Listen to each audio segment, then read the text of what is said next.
Hey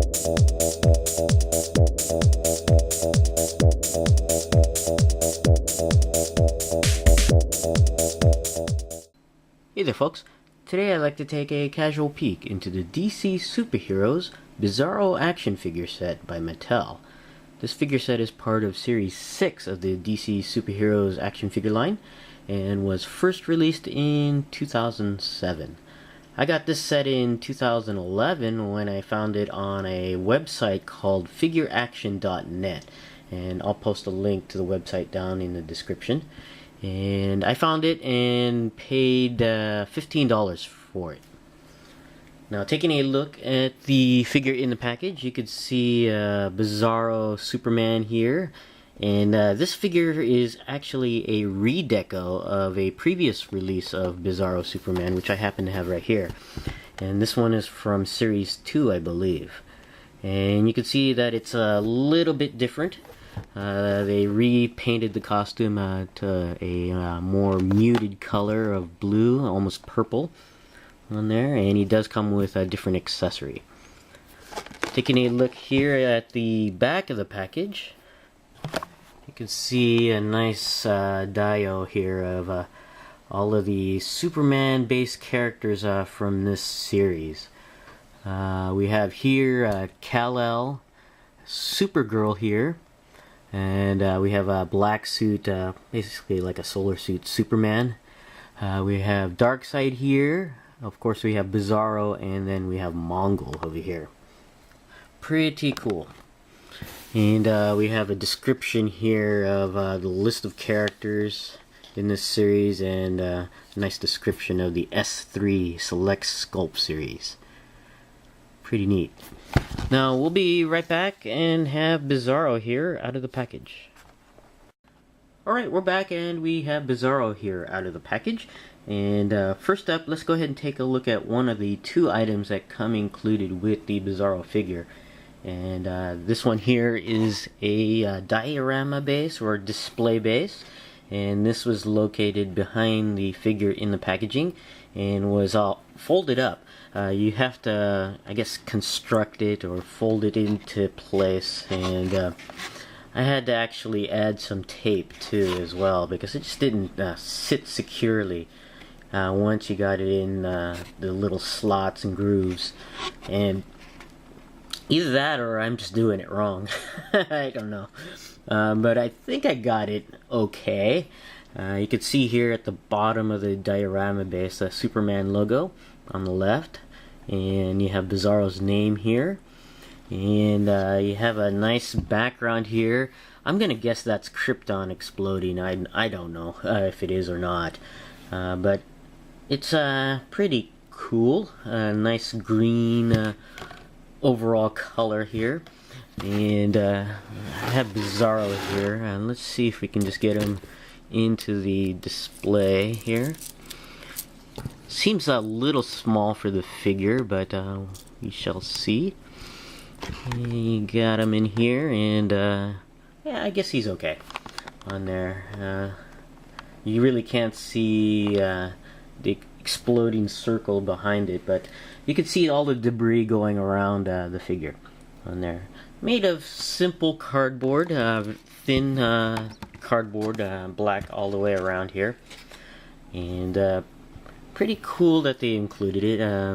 I would have preferred the comic really, but I guess it's alright. Now the second item that came included with the Bizarro figure here is his necklace. Indicates he is number 1. And I have to admit, this is one of the main reasons why I got the Bizarro figure. Even though I already have a previous Bizarro figure, but that figure did not come included with a necklace. And this one did, and that's the main reason why I bought this figure. I'm still kind of glad I did buy it, even though I just bought it for the necklace, because the previous Bizarro figure, the color scheme is different than this one here. The previous one that I had is more typical of the Superman colors, while this one here is more muted colors. But we'll go into that in a little bit. But first, let's go ahead and take a look at the necklace here. You can see the necklace with Bizarro #1 imprinted on there.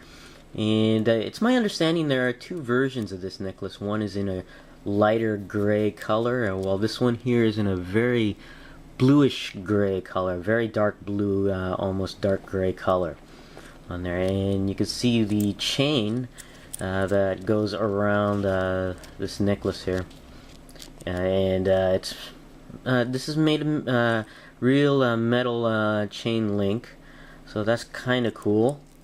On the other side here we have just nothing but flat black there. So, but really cool to have this necklace, and to have Bizarro wear the necklace here, like so. Pretty cool. Now on to the Bizarro figure, and as I mentioned earlier, this is not the first version of Bizarro from the DC superheroes line. This is actually the second, and the first one had a more, like I said, Superman-esque color scheme.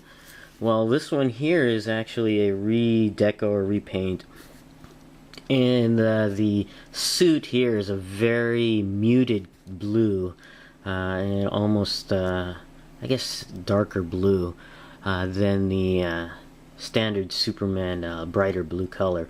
And also the cape is a more muted color, as well as the boots here. But first up, let's go ahead and take a look at Bizarro here. Starting with the head, and it's a pretty cool head sculpt. I really do dig it. He's got that mean look to his face, and he's got that scowl, you could say. And it's actually pretty cool. I really do like the sculpt.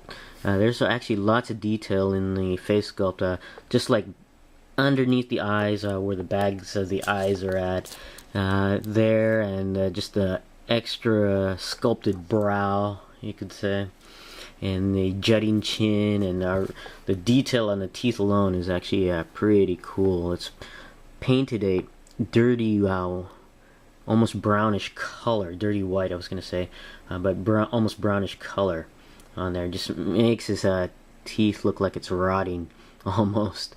And looking at the eyes, you can see it's a blank yellow on there, and of course the detail underneath the eyes, the bags of the eyes there, pretty cool. And also the sculpting on the forehead is actually pretty neat. They put a wash on both underneath the eyes and on the forehead, so it really does bring it out. And you can see his scraggly hair sculpted, extra sculpt here on the going past the forehead there. Yeah, with a blue wash on there. Very, very cool. And one thing about the head sculpt, when I look at it, it looks like, I don't know if the Four Horsemen used Richard Mall, the actor, as a base for Bizarro here. Because it looks very much like Richard Mall. And if you don't know who Richard Mall is, he played Bull on Night Court. And he's also a character actor in some movies.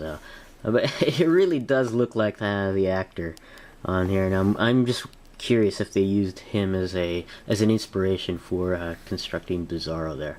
But pretty cool.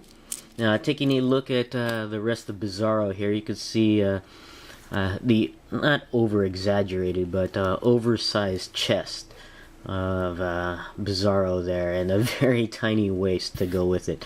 And it's pretty cool. You can see all the musculature underneath the suit, you could say. And you could see very thick arms there. Pretty neat. And on the chest, you can see the reverse S logo there. And mine had, looks like a little scratch in the paint, which I did not notice in the packaging, because the necklace was right in front of it, so you really couldn't see it until you actually removed the necklace. But that's okay, it's very tiny, and I really don't mind, because it's I think it fits Bizarro a little bit better on there, and it's not entirely perfect. And taking a look at the back, you can see his cape here, which is very neat. And you can see it's in tatters. You can see holes throughout the cape, which is very cool, and tears as well, and especially along the bottom edge there. It's very, very cool. Now this cape is a bit thick in the plastic, but it's not rigid. It's actually kind of pliable, thick pliable plastic. So it's pretty neat. Much better than some of the early DC Universe Classics capes where they're very starchy and rigid. This one is actually very pliable on there. Unfortunately, though, it's kind of heavy. So that with the I guess top heavy chest area doesn't pose well, especially when you have the figure wanting to bend backwards. A lot of the time it's the weight of the cape and the torso forces the figure to lean forward more often, and which isn't too bad because it has Bizarro here at a bit of a slouch, which is alright on there. But what doesn't help with the cape and the top heavy chest is the looseness of the hips. The articulation here is just very loose.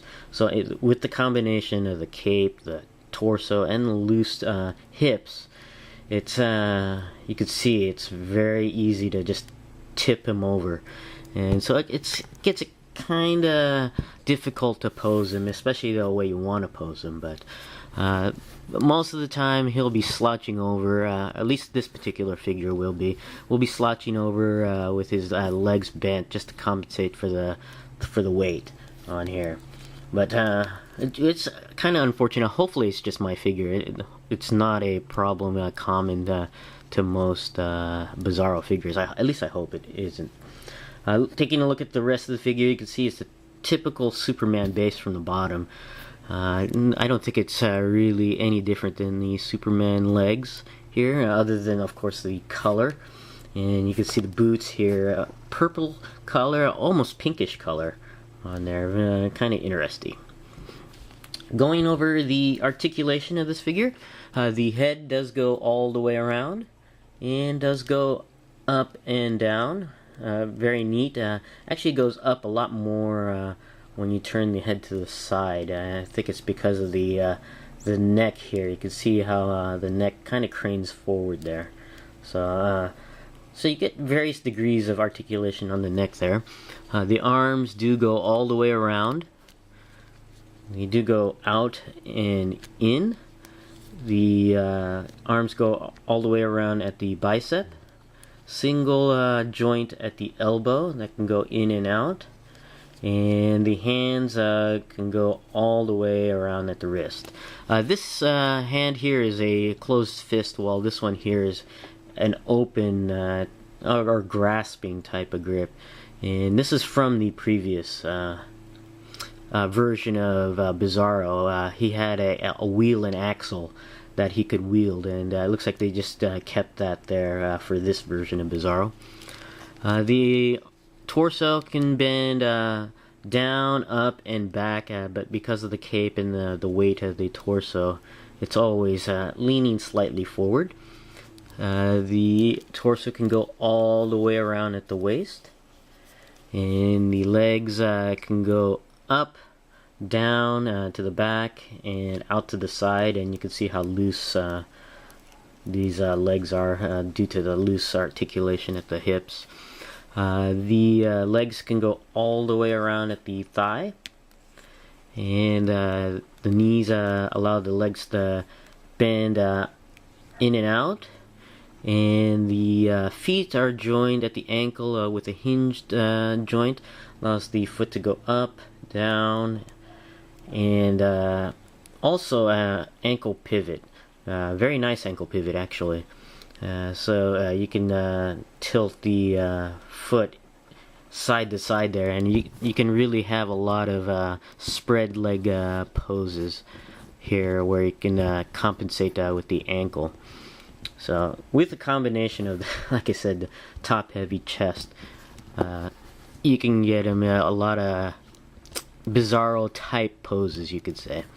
Overall, it's a nice figure. I'm glad to have gotten it, especially for the necklace and the really different paint scheme on here. I actually prefer this paint scheme more than the Superman esque colors. I think it fits Bizarro a little bit better because it's just a little bit off, which is typical for the character. This is my casual peek into the DC superheroes Bizarro action figure. Thanks for watching, and I'll see you guys next time.